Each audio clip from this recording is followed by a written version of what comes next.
মায়ের আসনে জয় পেয়েছেন ছেলে তারেক রহমান। একেই হয়তো বলে মায়ের যোগ্য সন্তান। বগুড়া ৬ আসনে ধানের শীষ প্রতীক নিয়ে বিএনপির চেয়ারম্যান তারেক রহমানের এই জয় শুধু একটি নির্বাচনী সাফল্য নয়, বরং রাজনীতি ও ইতিহাসের এক আবেগঘন প্রত্যাবর্তন। যে আসন থেকে একসময় দেশনেত্রী বেগম খালেদা জিয়া মানুষের আস্থা ও ভালোবাসার রাজনীতি করেছিলেন, সেখান থেকেই এবার জনরায়ে নির্বাচিত হলেন তার জ্যেষ্ঠ পুত্র।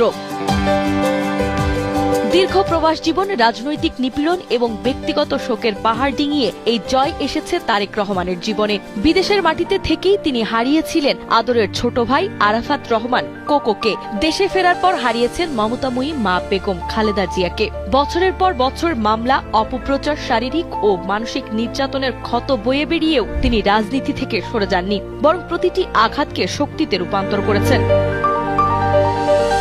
বগুড়া ৬ আসনে প্রতীক বরাদ্দের দিন থেকেই রাজনৈতিক উত্তাপ ছড়ায়। ধানের শীষের বিপরীতে লাঙ্গল, হাতপাখা, দাড়িপাল্লা ও মই প্রতীক থাকলেও ভোটের মাঠে আলোচনার কেন্দ্রে ছিলেন তারেক রহমানই। বিএনপি নেতাকর্মীদের ভাষায় এটি ছিল আস্থার নির্বাচন, যার নাম, ইতিহাস আর ত্যাগের পক্ষে জনরায়। ভোটের দিন কেন্দ্রগুলোতে দেখা যায় ব্যাপক উপস্থিতি ও উৎসবমুখর পরিবেশ। গণনা শেষে স্পষ্ট হয়ে ওঠে ফলাফল। বগুড়ার মানুষ বড় ব্যবধানে রায় দিয়েছে ধানের শীষের পক্ষে। জাতীয় সমাজতান্ত্রিক দল, ইসলামী আন্দোলন বাংলাদেশ, জামায়াতে ইসলামী ও সমাজতান্ত্রিক দলের প্রার্থীরা প্রতিদ্বন্দ্বিতায় থাকলেও শেষ পর্যন্ত তারা জনসমর্থনের পাল্লা নিজেদের দিকে নিতে পারেননি।